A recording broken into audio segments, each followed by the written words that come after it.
안녕하세요. 네, 반갑습니다. 제가 학원을 옮기고 오늘 첫 강의예요. 원래 이제 신림동에 베레타스 학원에 있다가 7월 1일부로 이제 윌비스로 자리를 옮겼어요. 옮겨가지고 처음 접하게 되는 친구들이 여러분들이에요. 아마 좋은 소식이 많을 겁니다. 조금만 고생하세요. 금방 통과하실 거예요. 자, 일단 자료를 제가 몇 개 나눠준 게 있을 거예요. 그게 여러분들 행정법 사례 해결 방법론이라는 게 있을 거예요. 받았어요, 자료? 이게 아마 여러분들 앞으로 그 사례 문제를 풀어나가는 데 있어서의 아마 그 방법론 측면에서 좀 도움이 될 겁니다. 오늘 잠깐 이 강평이 잠시 끝나고 나면 시간이 좀 남으면 이 부분에 대해서 제가 간단히 좀 설명을 드리도록 하겠습니다. 아시겠죠?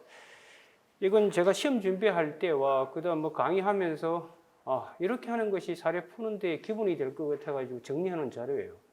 그러니까 참고하셔가지고 앞으로 행정법 사례 풀어나갈 때에 이 기본 틀을 좀 여러분이 상기하시면서 하면 도움을 많이 받게 될 겁니다. 아시겠어요? 예. 뭐 저도 이거 한 20몇 년 전에 수험 생활을 해가지고 기억이 가물가물한데 뭐 수험 생활이 어디 다 비슷하지 어디 가겠어요, 그죠? 하여튼 조금만 고생을 하시기 바랍니다. 자, 일단 그 진도표 따라서 강의는 그대로 진행할 거고요. 출제 범위도 거기에 맞춰서 출제를 하게 될 겁니다. 아마 제1회 모의고사 출제 범위가 행정입법까지 아마 돼 있었을 거예요. 아마 올해 여러분 시험이 행정입법에서 출제가 됐죠. 올해 11회 모의고사, 11회 실전 시험에서 여러분들. 그래서 이제 행정입법은 아마 이제 그 다음 순환 때 제가 출제를 할 거고, 이번 제1회 모의고사에서는 두 군데서 출제했어요. 아마 앞쪽 행정법 통칙 파트에서 나올 가능성이 가장 높은 것이 사인의 공법행위거든요. 그 사인의 공법행위 중에서도 신고, 이게 이제 가장 중요한 출제 포인트가 될 것이고, 그 다음 저 앞쪽에 이제 행정법 법원 파트 관련해가지고는 뭐 아시다시피 여러분들 이번에 행정기본법에 그동안 행정법의 일반 원칙으로 되어 있던 것들이 이제 행정의 법 원칙이다 해서 성문화 해놨죠. 그죠? 성문화 해놨지만 여전히 그건 불문법을 그냥 확인하는 차원에서 규정을 하고 있는 거기 때문에 큰 변화가 없어요. 다만 여러분에게 좀 편하게 됐죠. 외울 필요 없이 그냥 조문 빼기면 되니까요. 행정기본법.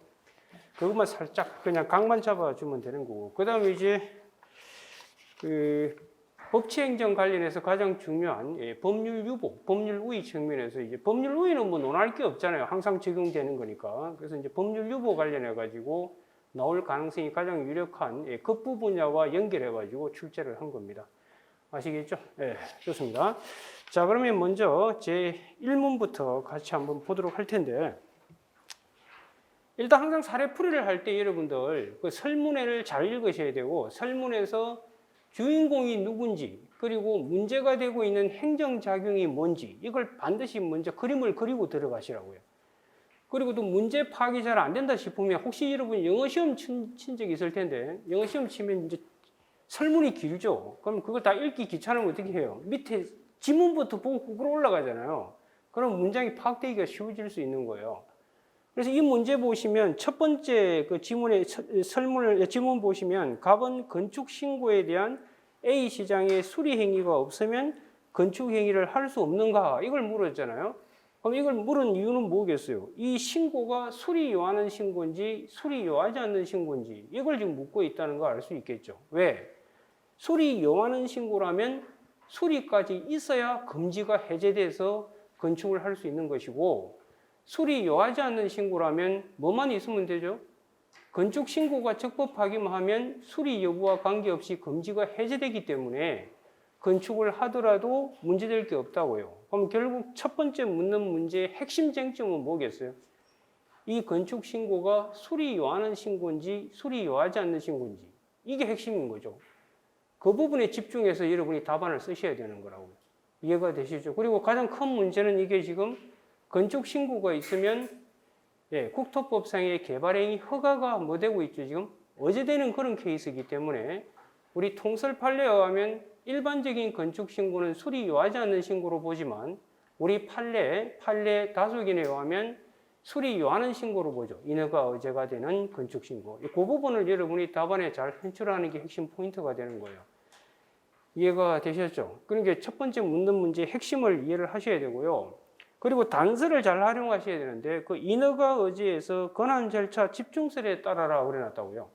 만약에 실체 집중까지 된다고 본다면 이건 수리 요하지 않는 신고로 접근하는 게 논리적이에요.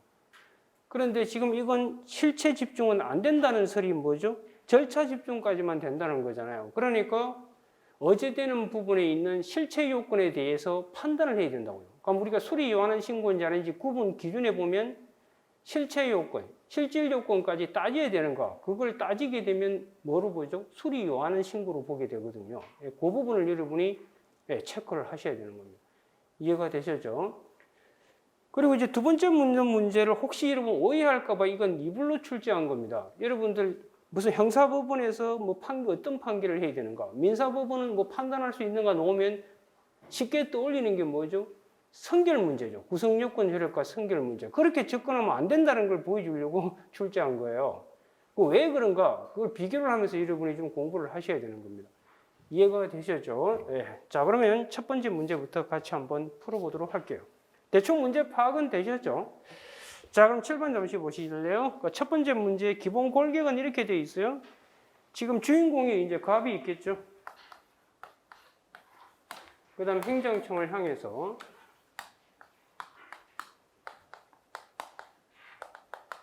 건축 신고를 한 거예요. 그죠? 그러니까 행정청이 결국 이 수리를 거부한 겁니다. 그죠?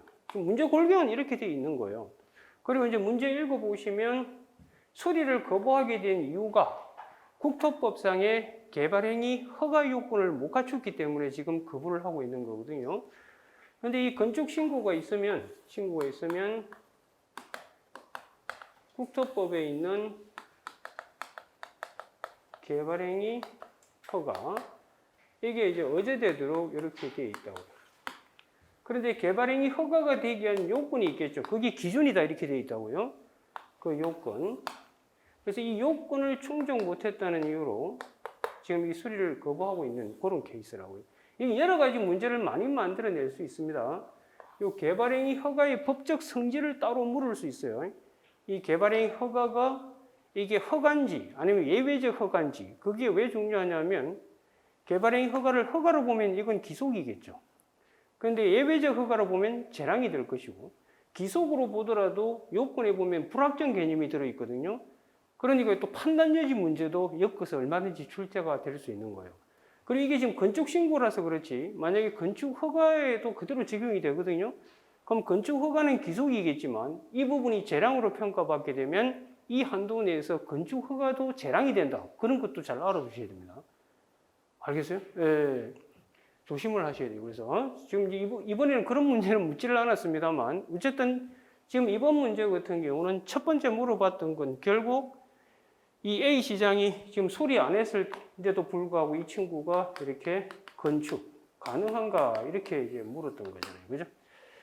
그럼 결국은 이 신고가 수리 요하지 않는 신고인지 그 다음 수리 요하는 신고인지 이에 따라 결판이 나는 거죠. 수리 요하지 않는 신고 같은 경우는 신고 이것만 적법하다면 수리 여부와 관계없이 신고 자체가 법적 효과를 바로 초래하는 거잖아요. 그럼 신고가 적법하면 바로 수리 여부와 관계없이 금지가 해제된다고. 이해가 되셨죠? 반면에 수리 요하는 신고라면 신고가 백날 적법하더라도 뭐 되기 전까지는 수리까지 있어야 법적 효과가 창출이 되거든요. 그러니까 수리가 없는 상태에서는 금지가 해제가 안 되는 거예요. 이거 해제 안 되니까 건축할 수가 없게 되는 거라고. 그럼 이 문제의 핵심은 결국 이 건축 신고가 수리 요하는 신고인지 수리 요하지 않는 신고인지 이것만 규명하면 되는 거라고. 그게 이제 이 문제의 핵심 쟁점이 되는 거죠. 근데 항상 여러분 답안 쓰실 때는요, 일반론에서 특수론으로 이렇게 넘어가셔야 돼요. 그래서 항상 지금 신고가 문제가 됐다면 신고에 대한 일반론을 간략하게나마 쓰셔야 된다고. 신고가 뭔지, 신고에 어떤 종류가 있는지. 그리고 또 이 문제의 가장 핵심은 뭐예요? 이게 수리 요하는 신고인지 그렇지 않은 신고인지를 구분해야 되니까 구별 기준을 정확하게 쓰셔야 되는 거예요. 이해가 되시죠? 예. 그러니까 일반론에서 출발해서 우리가 진짜 쓰고 싶은 특수로 점점 넘어가셔야 됩니다. 알겠죠? 그걸 알면 이 문제는 쉽게 해결이 되는 거라고요. 감이 와요. 그래서 첫 번째 문제 핵심은 다시 강조하지만 이 건축신고의 법적 성질이 뭐냐? 이게 핵심 포인트가 된다는 거예요. 그래서 문제를 장하게 출제하더라도 결국은 나머지는 뭐예요? 여러분을 현혹시키기 위한 작전에 지나지 않는 거예요. 그래서 핵심을 파악하시는 게 포인트예요. 이해가 되셨죠? 그리고 제가 아마 그 문제를 약간 수정하라고 했을 거예요. 혹시 이야기 안 했어요? 중간쯤 위쪽에 보시면 뭐 가번건축법 14조 제1항 제1호의 근거, 1호를 2호로 제가 수정하라고 했었을 거예요.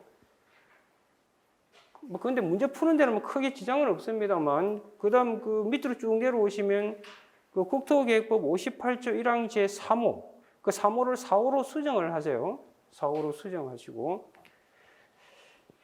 어쨌든 그와 관계없이 기본적으로 문제 골격은 파악이 되셨을 거예요. 자, 그러면 그 참조 조문은 안 읽어봐도 충분히 이해가 되실 거고요.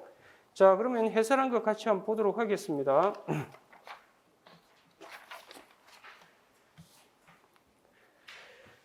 잠깐 제가 예시 답안을 쓴 거는 여러분 이해 편의를 돕기 위해서 실제 답안보다 좀 더 많이 기술을 해놓은 거예요. 기술을 해놓은 거고, 여러분이 답안을 쓰실 때에 핵심 쟁점 부분과 부수적 쟁점을 구분할 줄 아셔야 돼요. 핵심 쟁점일 때는 양을 늘려야 되는 거예요. 그리고 부수적 쟁점은 간단히 터치하고 넘어가고 이렇게 하셔야 된다고. 그럼 이 문제의 가장 핵심은 결국 이 신고가 어떤 신고인자가 핵심이 되는 거니까 그 구별 기준에 대해서는 시간이 된다면 좀 자세히 쓰는 것도 의미가 있는 거라고. 그리고 그 다음 가장 핵심은 뭐겠어요? 이 인허가 의제가 되는 건축 신고를 둘러싸고 우리 판례조차도 안에서 싸우고 있다고요. 그러니까 그 쟁점을 여러분이 옮겨 쓸 수 있으면 고득점을 받게 될 거라고요. 무슨 말인지 아시겠죠? 그래서 이 인허가 의제되는 건축 신고는 출제 1순위 중에 하나예요. 항상 이 앞쪽 부분에서. 그래서 보통 학원가에서 단글로 모의고사로 계속 출제하고 있고요. 교수님들도 모의고사 출제하면 빠지지 않고 출제하는 것 중에 하나이기 때문에 여러분들이 잘 숙지하고 있으셔야 됩니다. 아시겠죠? 예, 좋습니다. 자, 그러면 그 예시 답안을 같이 한번 보도록 할게요. 이제 문제가 뭔지는 골격이 잡혀 있었을 테니까. 그래서 논점 정리 잠시 한번 볼게요.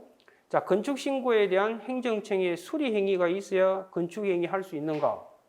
이걸 해결하기 위한 쟁점은 결국 뭐와 연결되어 있다? 그렇죠? 건축신고의 성질이 뭐냐? 이거와 연결이 되어 있다는 거죠. 이 건축신고의 성질이 수리 요하지 않는 신고인지 요하는 신고인지에 따라 결판이 나겠죠.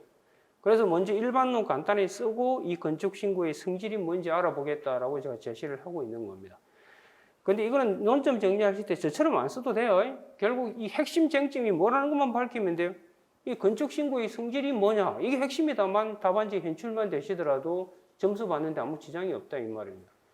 이해가 되셨죠? 자, 그러면 이제 신고 일반론에 들어가야죠. 건축신고, 이것도 신고니까. 그럼 신고 일반론, 의 쓰시고 종류 쓰시고 그 종류에 두 가지 있다는 거 간단히 터치하시고요. 그 다음에 이제 핵심적인 게 뭐죠? 이 구별 기준. 이걸 여러분들이 깔끔하게 쓰셔야 돼요. 제가 이게 중요 쟁점이기 때문에 좀 길게 썼습니다만 시간이 없으면 출처해서 쓰셔도 돼요. 그게 큰 대시에 지장은 없어요. 알겠죠? 그런데 결국은 어떻게 하는지 아시죠? 명문으로 법에서 수리가 요해진다고 법 조문에 들어있으면 그건 수리 요하는 신고고요. 그렇지 않더라도 실질적 요건이 들어가 있는지 아니면 형식적 요건만 들어있는지 이런 걸 따지는 거예요.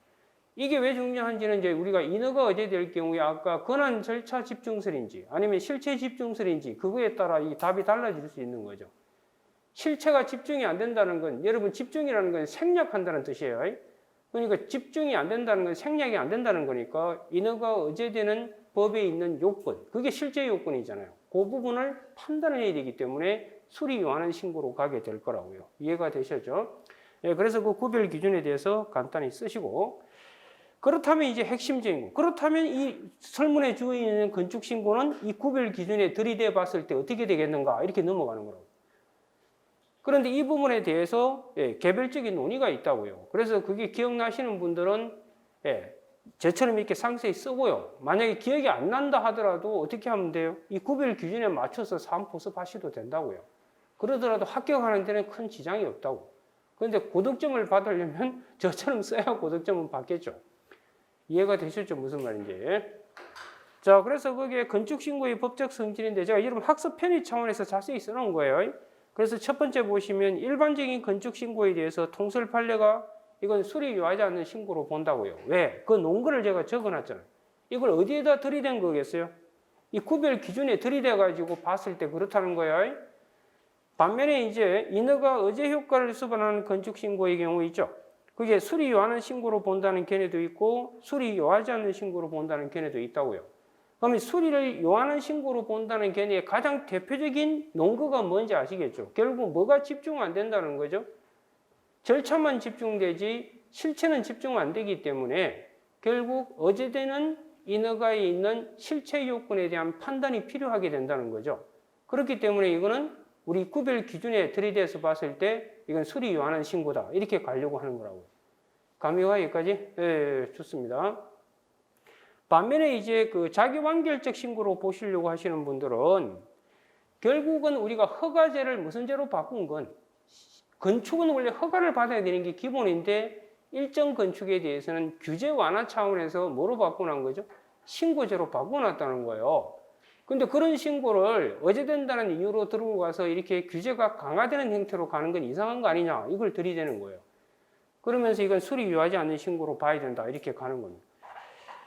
그래서 검토는 결국은 여러분들 결국 뭐에 따라서 풀라고 단서를 달아놨어요.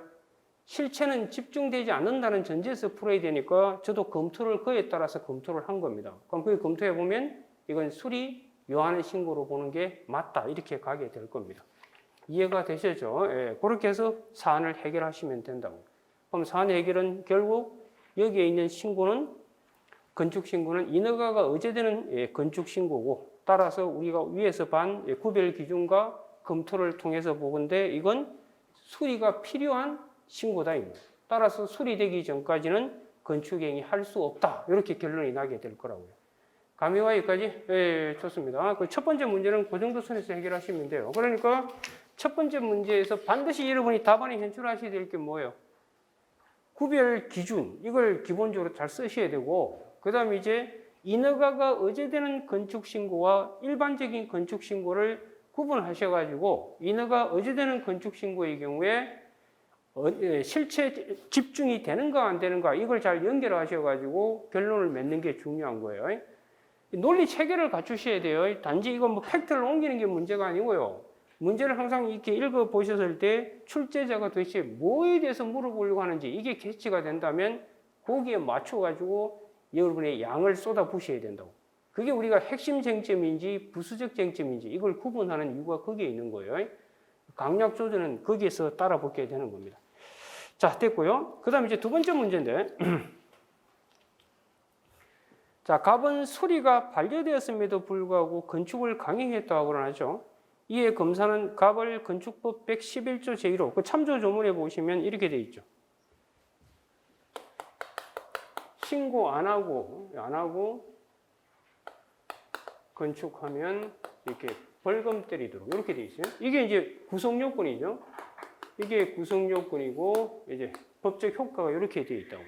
우리 여러분들 그 성결 문제 있죠. 구성 요건적 효력과 이 성결 문제 같은 경우는 행정행위, 이 행정행위가 있는데 이게 이제 행정행위가 있는데 이것이 적법인지 아니면 위법인지 유효인지 무효인지에 따라서 민형사법원에서 이게 성결 문제로 될 경우에 논의하는 거라고요. 아시겠어요? 그런데 이게 신고잖아요. 신고가 행정행위가 아니잖아요. 이해가 되죠? 이 집 신고를 안 하고 건축행위 이게 핵심이라고요. 우리가 이런 거 있죠. 시설 개선 명령을 했는데 A라는 친구가 이걸 안 따르고 있잖아요. 그럴 경우에 시설 개선 명령, 이게 이제 적법한 명령을 반했을 경우에 무슨 벌금 이렇게 돼 있잖아요. 그럼 이 시설 개선 명령이라는 이게 행정행위, 이게 행정행위잖아요. 이게 적법이냐 위법이냐에 따라서 형사법원에서 범죄 구성 요건으로 될 때 우리가 논의하는 거라고요. 그러니까 이거 전혀 구조가 다른 거예요.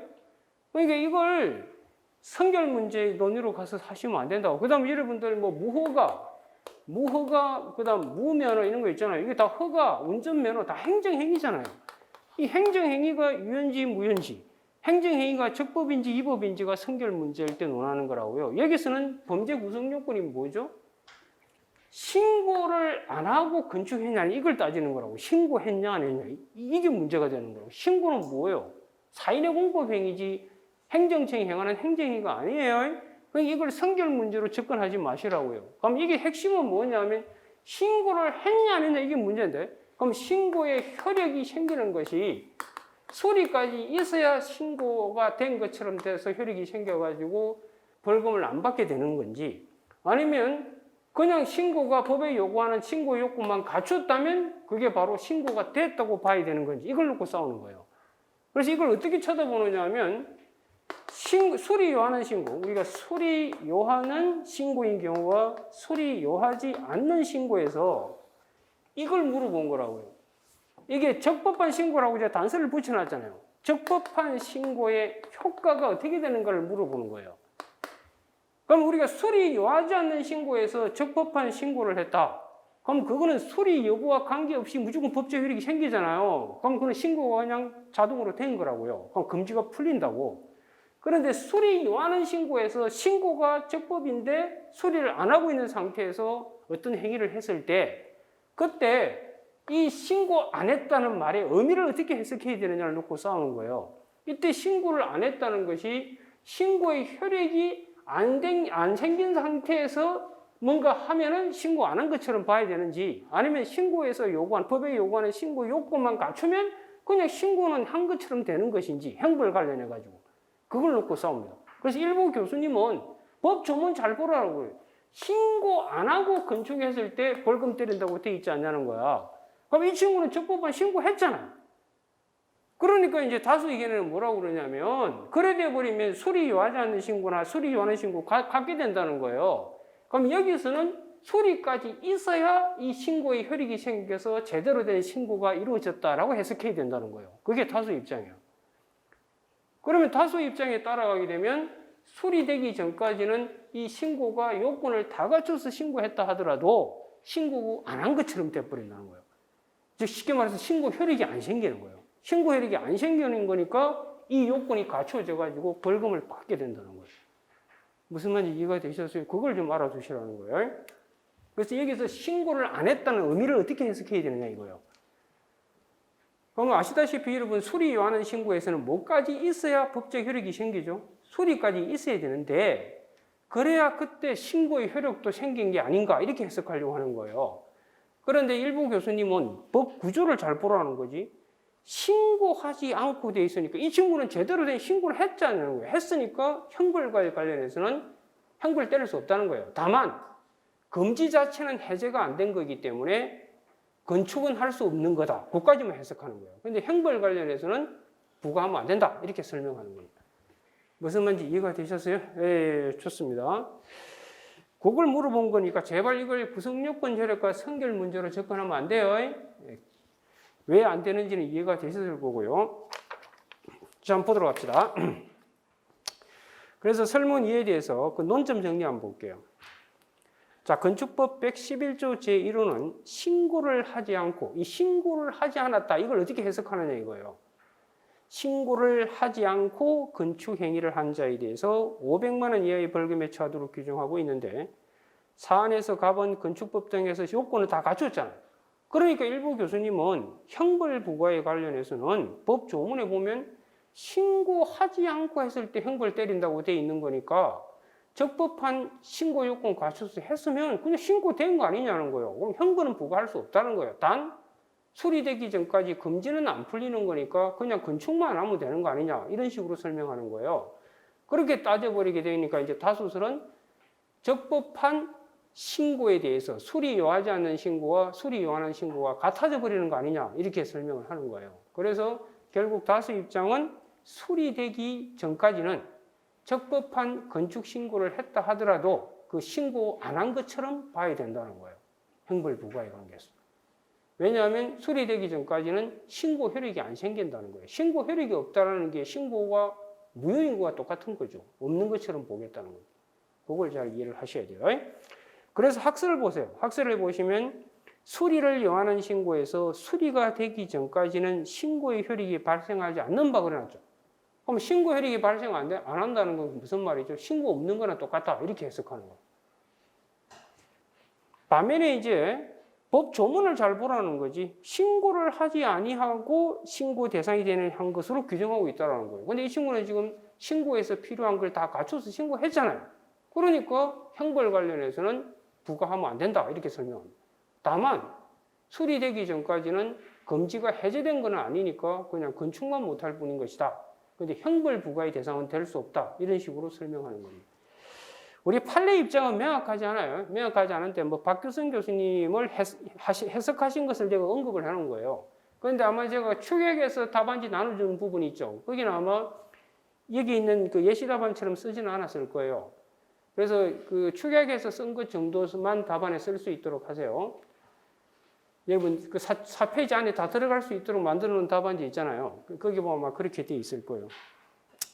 그래서 저는 이제 다수설에 따라 풀어난 겁니다. 그래서 이설을 취하게 된다면은 이 수리 요하는 신고와 그렇지 않은 신고의 구별을 하고 있는 입법자 의도에 반한다. 그래서 부과하는 건 문제될 게 없다. 유죄 판결을 내리는 건 문제될 게 없다. 이렇게 설명을 한 겁니다. 이해가 되죠? 그래서 이 두 번째 문제의 핵심은요. 결국 이걸 물었던 거예요. 적법한 신고의 효과가 어떻게 되는 게 이걸 물은 거예요. 적법한 신고의 효과. 그럼 이건 수리 요하지 않는 신고의 같은 경우는 적법한 신고가 있으면 이거는 그대로 바로 그냥 효력이 바로 생겨요. 생기고 모든 금지도 다 풀립니다. 풀리기 때문에 아무 문제 될 게 없다고요. 그런데 수리 요하지 않는 요하는 신고에서 이제 문제가 되는 거예요. 수리 요하는 신고에서 이 경우에 이제 수리를 안 하고 있을 때 어떻게 되겠는가? 이게 문제라고. 그럼 수리를 안 하고 있으면 당연히 건축을 못 하는 건 당연한 건데, 아시겠죠? 금지가 안 풀리니까. 그런데 문제는 더 나아가서 아까 벌금까지 때릴 수 있겠는가? 이걸 물어본 거라고요. 뭐만지 이해되죠? 그래서 이 사안에서는 당연히 건축은 못 해요. 건축하면 이건 불법 건축이 되는 것이고, 그 다음 벌금을 때릴 수 있겠는가? 이거 가지고 설명을 한 겁니다. 이해가 되죠? 예. 반면에 이제 수리 요하지 않는 신고는 신고만 적법하다면 모든 게 다 해제가 되어 있는 거기 때문에 문제될 게 아무것도 없는 거예요. 그걸 잘 이해를 하시기 바랍니다. 됐고요. 이 박규선 교수님이 이 부분을 좀 상세히 언급을 하고 있더라고요. 그래서 아마 출제될 가능성도 있기 때문에 제가 출제를 한 겁니다. 그래서 특히 두 번째 문제는 두 가지를 오해하면 안 돼요. 그 첫 번째 오해하면 안 되는 것이 이걸 성결 문제로 접근하지 말 것. 그 다음에 이제 두 번째 아셔야 될 게 이건 수리 요하지 않는 신고와 수리 요하는 신고가 있어서 신고 자체가 법에 요구하는 요건을 다 갖춘 적법한 신고일 경우에 수리가 안 된 상태에서 어떤 효과가 생기는가 그걸 물어봤다는 것을 정확하게 인식을 하시라고요. 무슨 말인지 아시겠죠? 예, 좋습니다. 자, 그다음 두 번째 문제를 보도록 할게요. 제2문.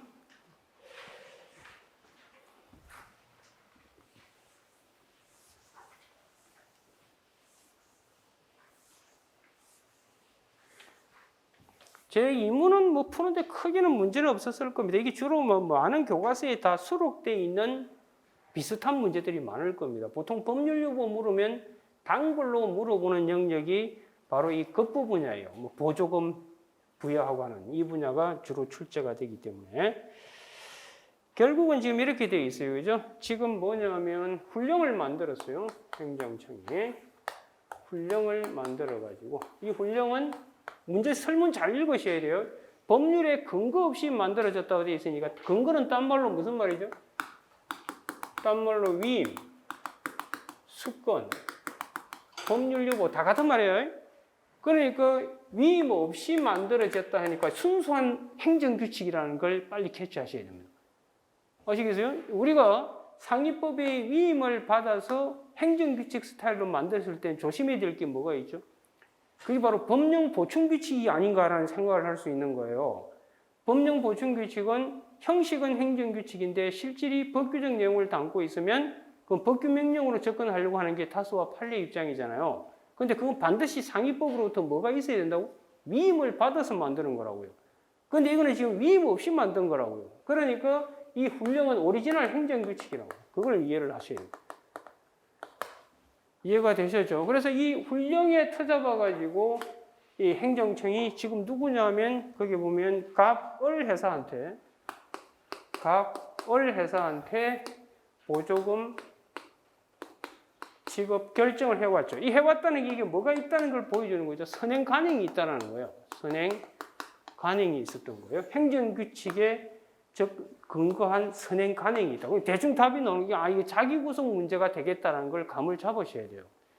그리고 또 항상 자기구속이 문제되는 분야에서는요, 신뢰보호도 문제가 될 수 있어요. 특히 우리 판례가 자기구속의 근거를 어디서 다 찾아요? 평등 플러스 어디? 신뢰보호에서 찾고 있잖아요. 그러니까 지금 이렇게 쭉 오고 있으니까 국민이 이걸 보고 믿을 수밖에 없잖아요. 그러니까 신뢰도 문제가 될 수 있는 겁니다. 이해가 되셨죠? 예. 그러다가 이제 병한테 이제 병이 보조금 지급 결정해달라고 그랬더니 병한테는 거부를 했죠. 그죠? 거부하니까 이제 병이 이게 위법이다라고 주장을 한 겁니다. 위법 주장을 한 거죠. 우리가 이제 조금 있으면 사례풀이 방법론에서 이제 간단히 설명할 시간이 있으면 말씀드리겠습니다만 결국 사례풀이는요, 크게 쟁점이 두 개밖에 없어요. 소송 요건을 묻는 문제하고 본안, 즉 행정작용이 적법인지 위법인지를 묻는 것으로 대변이 된다고요. 그럼 결국 이걸 뭐 묻고 있는 거죠? 본안에서 이 행정작용이 적법이냐 위법이냐를 묻고 있는 거예요. 이 거부가. 이 보조금 지급 결정은 당연히 행정행위고 제가 단서를 줘놨어요. 이건 재량행위라고. 그럼 행정행위를 거부하는 것도 무슨 행위죠? 그것도 행정행위잖아요. 어쨌든 간에 이 거부가 위법이라고 주장하고 있다고. 그러면 이게 타당하냐 물어봤으니까 여기서 위법 사유로 들고 나올 수 있는 게 뭔가를 체크하셔야 되는 거예요. 그럼 위법성을 물을 때 네 가지 각도에서 설명하잖아요. 주, 내, 절, 형.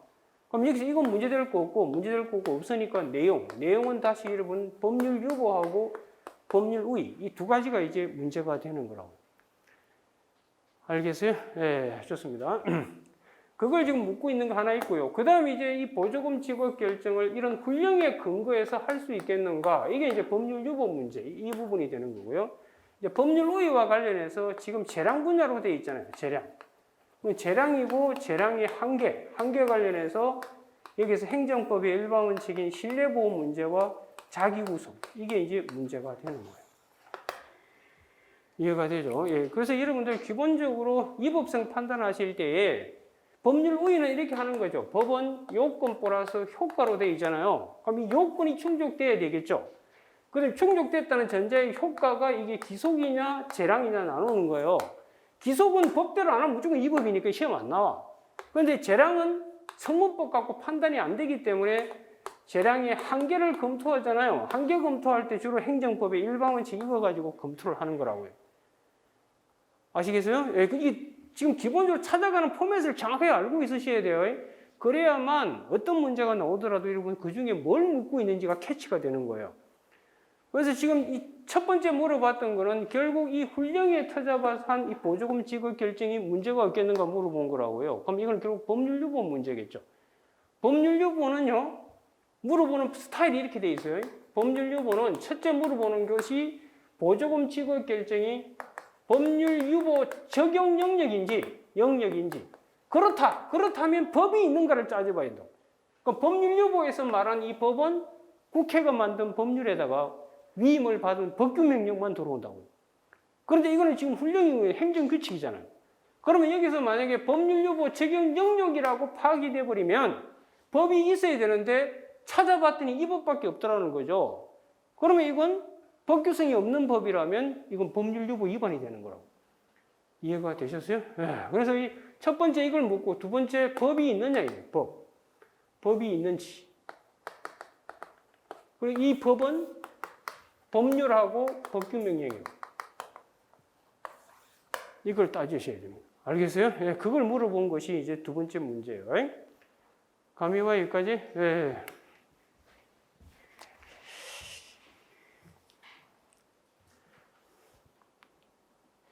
문제 윤곽은 잡혔죠. 크게 뭐 어려운 건 없을 거예요. 그리고 항상 여러분 조심하셔야 될 것이 우리 행정법의 일반 원칙이나 행정의 법 원칙 문제 물어보면 우리가 이제 비례 원칙부터 뭐 신뢰보호, 그다음 평등 원칙, 그다음 뭐 자기구속, 부단결 이렇게 쭉 흘러내려가잖아요. 이 경우에 신뢰보호, 평등, 자기 있죠. 이거는요 반드시 이렇게 근거, 요건, 네 번째 한계까지 반드시 쓰셔야 돼요. 쓰고 이제 다섯 번째 사내의 경우 이래가지고 포섭을 하는 거라고요. 알겠어요? 그런데 이 부분들 하나, 그 다음 여기 비례 원칙과 부단결부는 한계라는 게 없어요. 그 한계 있는 부분은 반드시 한계까지 접근하셔야 돼요. 근데 이 한계라는 게 사실은 뭐냐면 결국 공익과 사익을 비경영하는 거예요. 이걸 반드시 체크를 하셔야 됩니다. 아시겠죠? 그래서 이 급하면 그냥 쓰시고 요건 쓰고 한계 쓰고 포섭하셔도 충분해요. 근데 좀 답안을 있어 보이게 쓰려면 이제 근거도 쓰고 이렇게 하시는 거예요. 오케이? 예, 좋습니다. 지금 여러분이 기초공사를 잘 해두셔야 돼요. 그러면 그 위에 이제 그냥 하나 삶아 붙이면 되거든요. 그래서 사례를 풀어가는 기본 포맷을 정확하게 익히셔야 됩니다.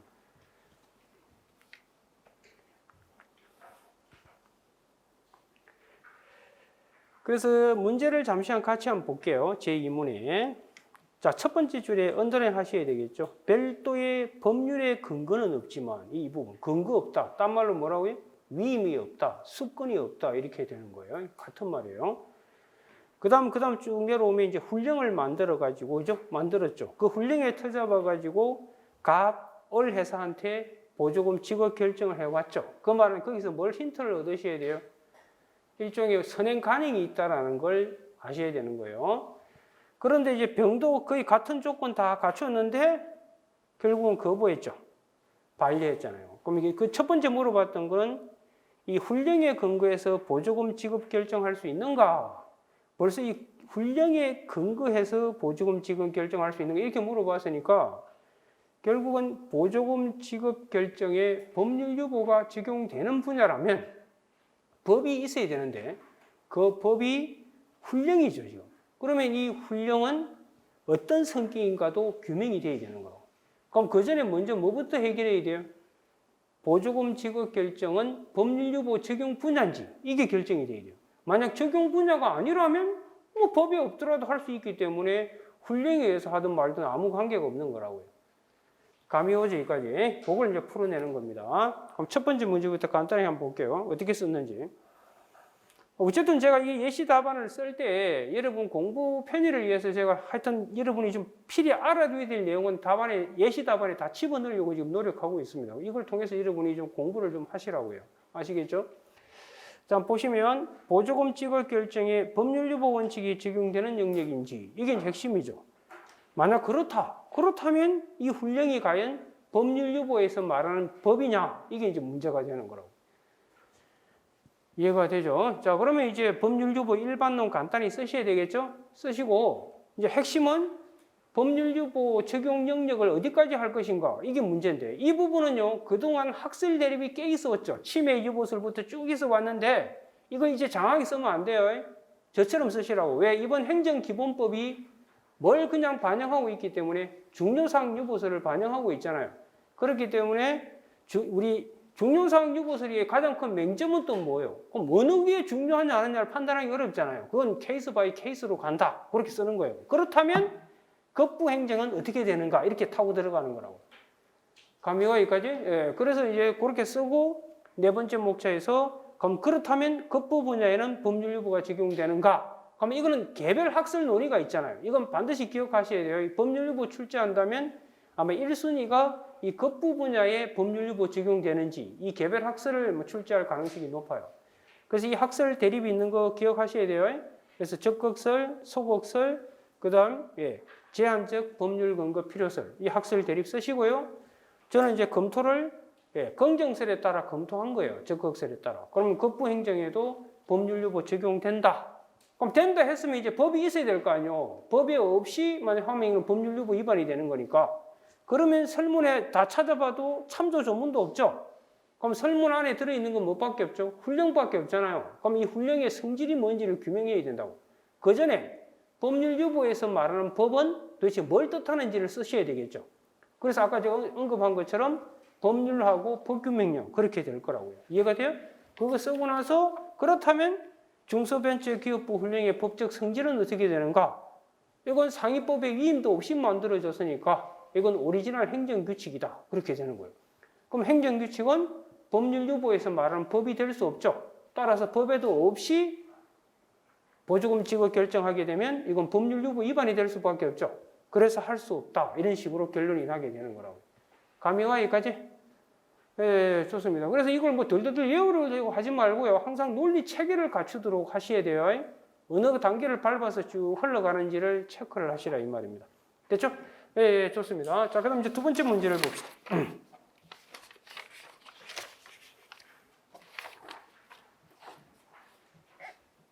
하여튼 여러분들 모의고사 치면서 고민을 많이 하셔야 돼요. 그래야 기억이 오래 가고 많이 얻어 터져야 됩니다. 저도 시험 준비할 때 처음에 답이 안 써지가 미쳐버리겠더라고요. 참고로 저는 32살 때 고시 준비 들어갔어요. 집안 사정상 어쩔 수 없어가지고 27살 때 대학을 들어갔으니까요. 대학 들어가가지고 졸업하니까 갈 데가 없더라고. 그래서 이제 한 3년 정도 노가다해가지고요. 3년치 돈을 모아가지고 제가 이제 고시 준비에 들어간 겁니다. 들어가가지고 욕심이 많아가지고 여러분 아는 그 당시에 뭐 사시, 행시, 예시 세 개 고시를 동시에 준비했어요. 그리고 동시에 1차를 다 붙어가지고 세 개 시험을 다 준비하다가 기절해가지고 예무고시는 포기하고 사시, 행시만 2개를 준비한 거예요. 준비한 건데 이상하게 또 시험은 또 행시를 붙더라고요. 제가 사시가 붙을 줄 알았는데 근데 보니까 사법시험에 한 과목이 까락을 받았더라고요.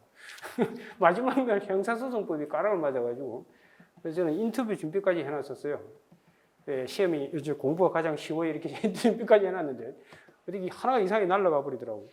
근데 저도 첫 해에 미쳐버리겠더라고요. 이게 답이 안 써지는 거예요. 마음은 급하죠. 또 나이를 먹어가지고 공부하니까. 그래서 1년간은 거의 다 망쳐버렸다고요.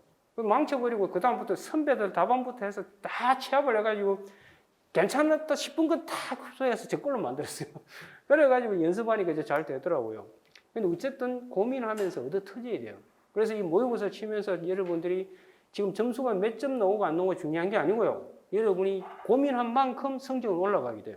고민하고 그다음 저랑 같이 이렇게 또 보고 정반합을 만들어가는 거예요. 그러면서 조금씩 자기 약점을 메꾸고 가는 것이 결국 수험 생활이에요. 알겠어요? 그러니까 모의고사 최선을 다해서 치시라고요. 치시면서 여러분 나름대로 답안을 써보는 거고 그 다음에 이제 예시 답안과 비교해보고 거기서 이 장단점을 다 발견하셔가 여러분 걸 만들어가는 거라고. 그게 수험 생활인 것이지 지금 점수 몇 점이 중요한 게 아니에요. 알겠죠? 예, 좋습니다. 여기까지 이해되셨어요? 예, 좋습니다. 자, 그럼 두 번째 문제 볼게요. 병회사는 훈령에 따른 모든 요건을 구비하여 보조금 신청을 했는데도 불구하고 이를 반려한 것은 위법하다고 주장하고 있다. 쉽게 말해서 뭘 묻고 있는 거죠? 이 거부 처분이 적법인지 위법인지를 묻고 있는 거잖아요. 그죠? 그런데 제가 단서를 줘놨어요. 그 위에 설문에서 보조금 지급 결정은 강학상 행정행위고 재량행위라고 줘놨죠.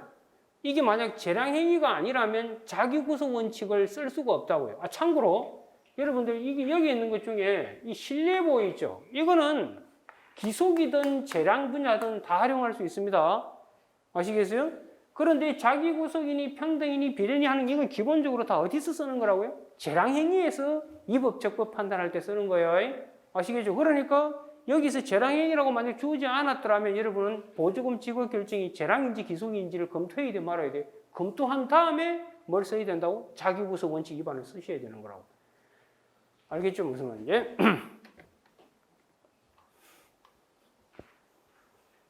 그래서 이 법학이라는 건 여러분들 섬세해야 돼요. 이 섬세하게 이건 딱 하나가 각도가 잘못 잡아져 버리면 결론은 다 달라지게 되는 거예요. 아시겠죠? 그래서 여러분 시간 약간 전략시켜 드리려고 제가 거기에다가 단서를 주어진 거예요. 나중에 강론 파트 가게 되면 보조금 분야는 따로 또 자세히 배운다고요. 그때 보면 이제 이게 행정행위인지, 그 다음에 이게 법률유보가 적용되는지, 기속인지, 재량인지 이런 것들을 다 배우게 되는 겁니다. 알겠죠? 예, 좋습니다. 그럼 병회사의 주장에 타당성을 검토하라고 그랬으니까 결국은 이 거부 처분이 위법인지 아닌지 검토하면 타당성이 드러날 거 아닌가요? 그죠? 예, 그걸 검토하는 겁니다. 그럼 위법성 판단은 어떻게 한다고요? 7번 보세요. 주체, 내용, 절차, 형식에 따라 검토하는 거예요. 검토하는 거고, 그 다음 조심해야 될 것은요.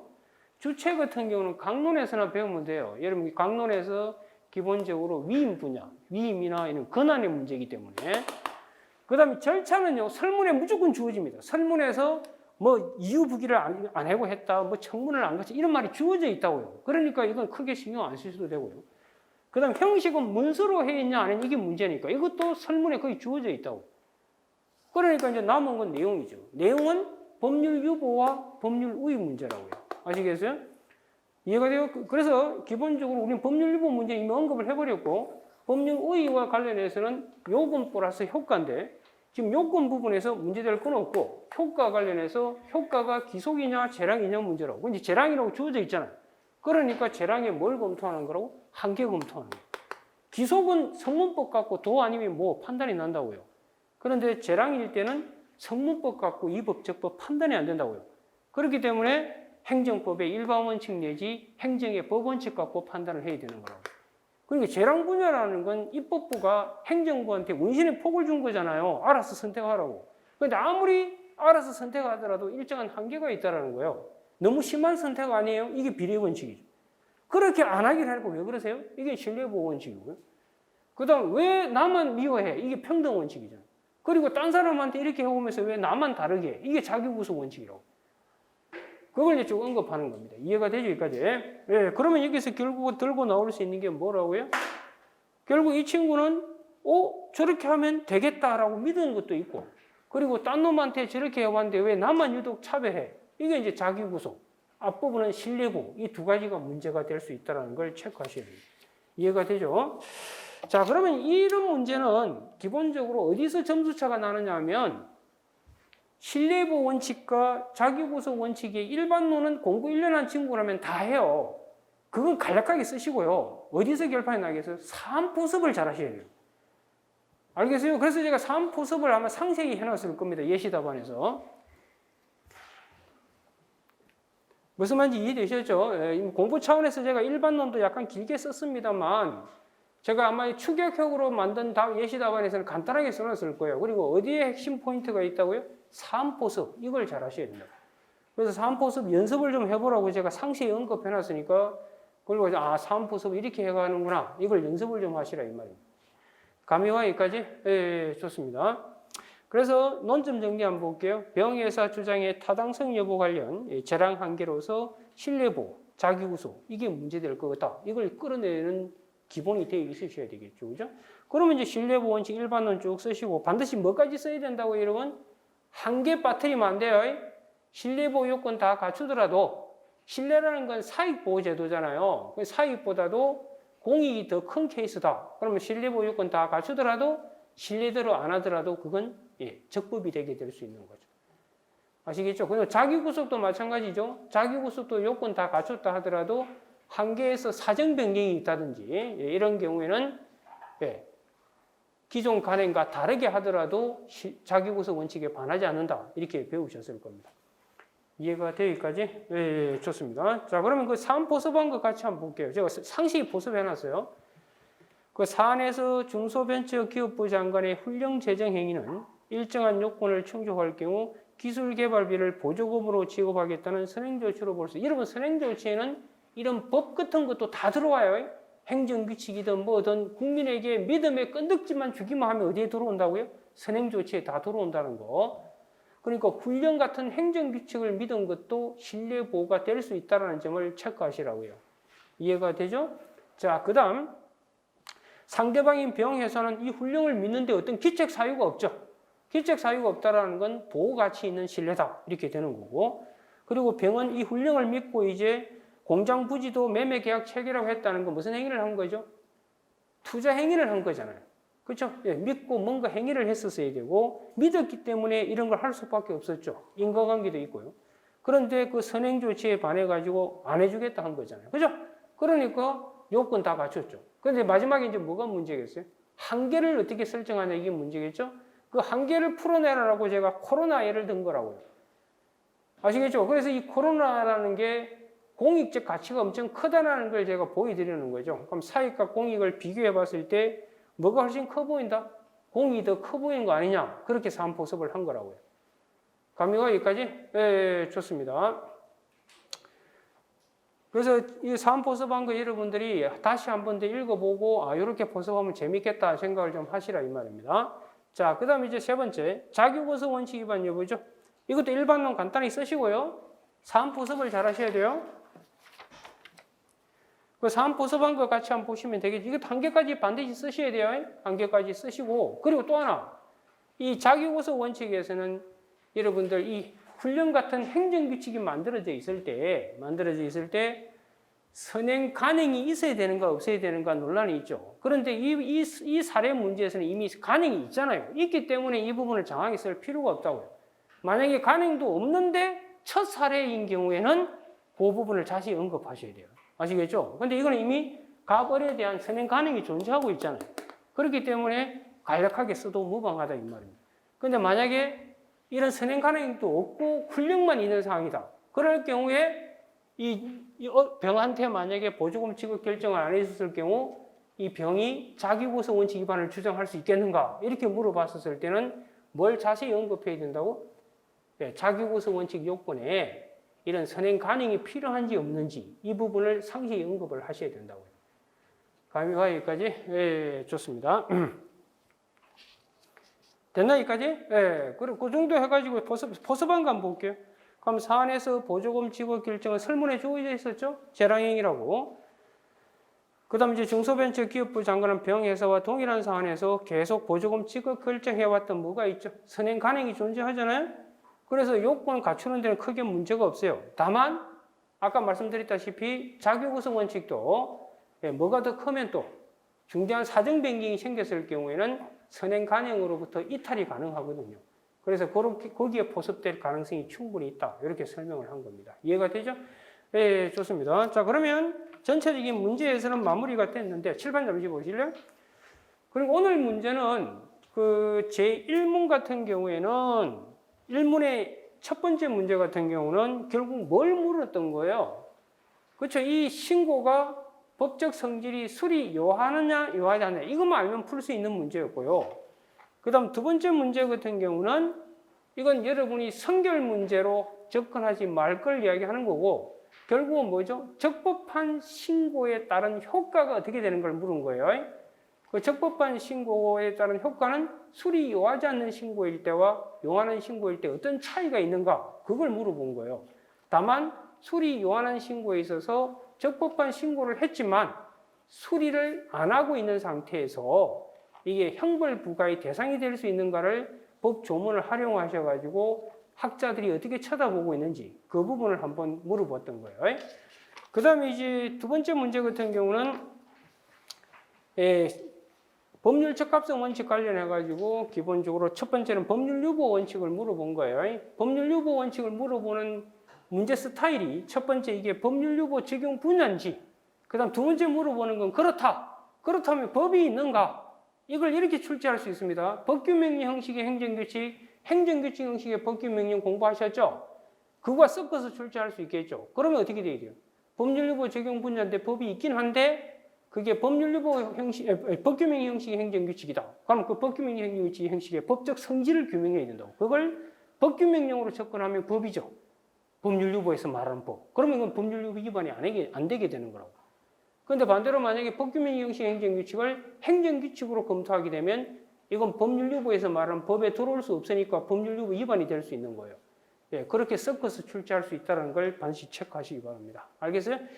예, 좋습니다. 그 다음 이제 두 번째 물어봤던 거는 결국은 설문을 통해서 힌트를 얻으셔야 되죠. 이거 이 병 입장에서 보면 세상에 믿을 놈 없네 이런 생각 왜 나만 차별하지 이런 생각을 염두에 두셨다면 신뢰보호와 자기구속 원칙 위반을 갖고 이 거부가 위법이다라고 주장해야 되겠다는 걸 떠올리실 수 있는 거예요. 아시겠죠? 예, 그렇게 하면 오늘 문제는 어느 정도 해결이 되실 거예요. 이해가 되셨나요? 네, 좋습니다. 시간이 잠깐 한 5분 정도 남았는데 그 행정법 사례 해결 방법론 잠시 한번 펴보실래요? 이게 도대체 뭐냐면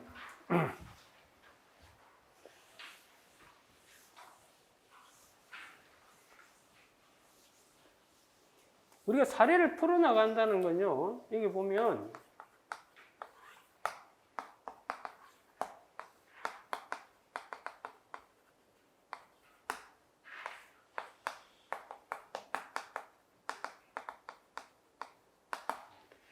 이 기본적으로 이제 설문이 이렇게 주어져 있다고요. 설문이. 오늘 문제처럼 이게 설문이 주어지면 보통은 국가 쪽에서 국민을 향해서 뭔가를 해요. 이게 이제 행정작용이고요. 이제 반대로 국민 쪽에서 국가를 향해서 뭔가 하기도 하는데 그걸 사인의 공법행위라고 그런다고요. 이거 중에 가장 대표적인 오늘 시험 쳤던 이런 신고 같은 이런 문제고요. 그 다음 뭐 보통은 국가 쪽에서 국민을 향해 행정작용을 한다고요. 그러면 사례를 푸는 1단계는 뭐냐면, 그 제가 적어놨죠. 최고위에 보세요. 구체적인 행정법상의 분쟁에서 그러나요? 그게 뭐냐면 이 설문을 꼼꼼히 읽으셔야 돼요. 이게 이제 설문 이걸 정확하게 분석을 하셔야 돼요. 분석할 때 첫 번째 하셔야 될 게 뭐냐면 주어진 설문에 나오는 행정작용이 뭔가가 이게 반드시 규명이 되셔야 돼요. 그래서 이 첫째 설문에 있는 행정작용과 두 번째 주인공들을 정확하게 체크하셔요. 그게 그림을 딱 그려놓고 들어가시라고. 그러면 문제 파악이 빨리빨리 된다고요. 여기에서 이걸 꼼꼼히 읽어가지고 이제 뭐가 문제거리인지를 꼬집어내야 돼요.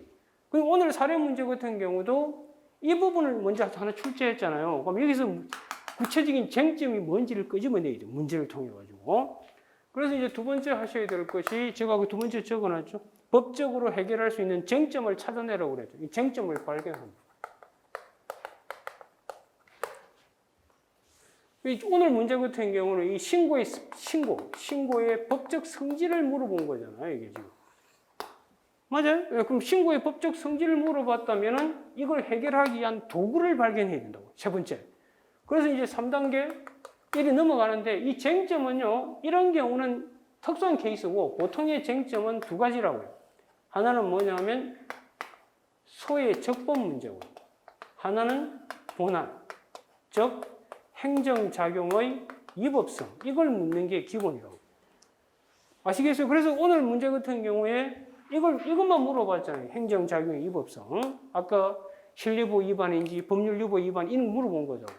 이 위법성 판단하는 게 결국 이게 준해절용이라고. 준해절용. 그럼 여기서 분명히 A가 이 행정작용에 대해서 우리가 취소 소송을 이렇게 제기할 거 아니에요.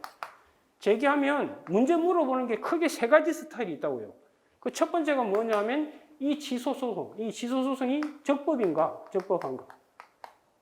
이 취소 소송이 적법한가. 아니면 A는 이 행정작용에 대해서 취소 소송 제기할 수 있는가 이렇게 묻는다고. 그거는 소의 적법만 묻는 거라고.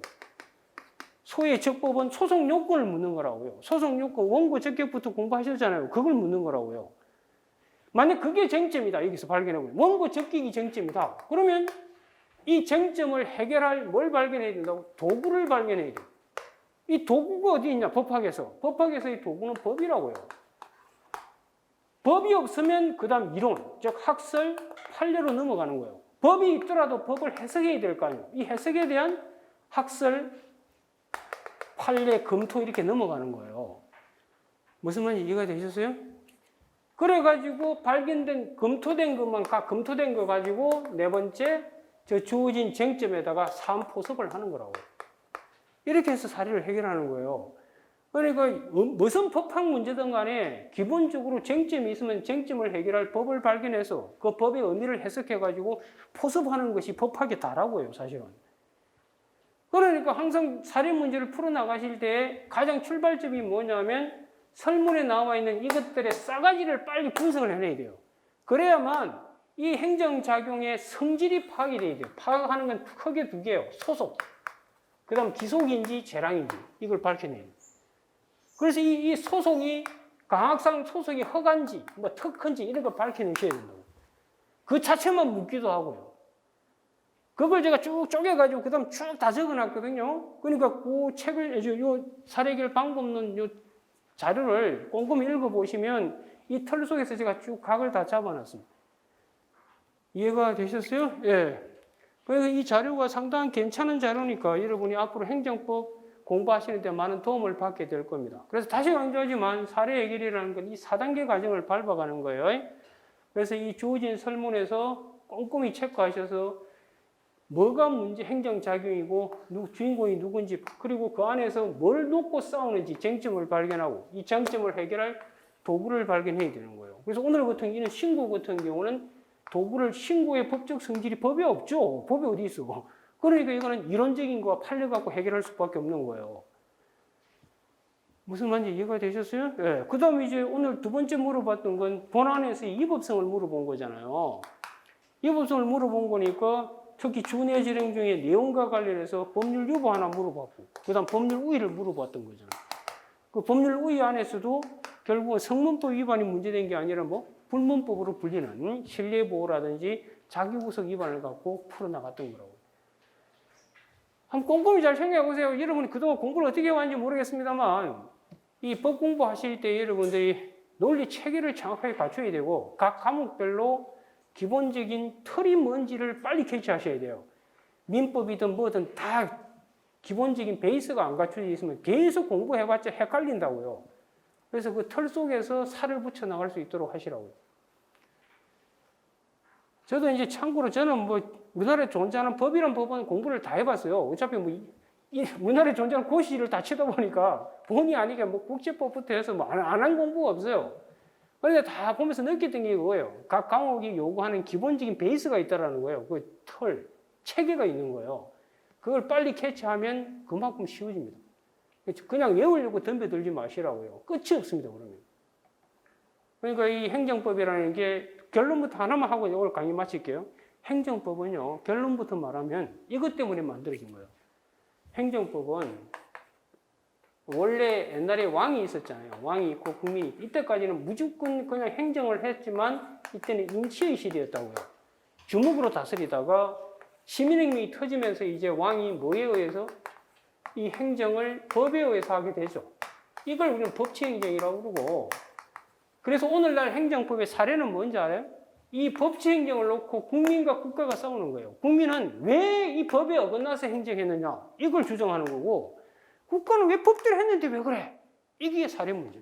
그러면 좋다. 너처럼 그래 이게 법치행정에 반했다 하지만 그냥은 들어올 수 없어. 일단 자격 갖출 때만 내가 재판해 줄게. 이게 소송 요건이라고 해서.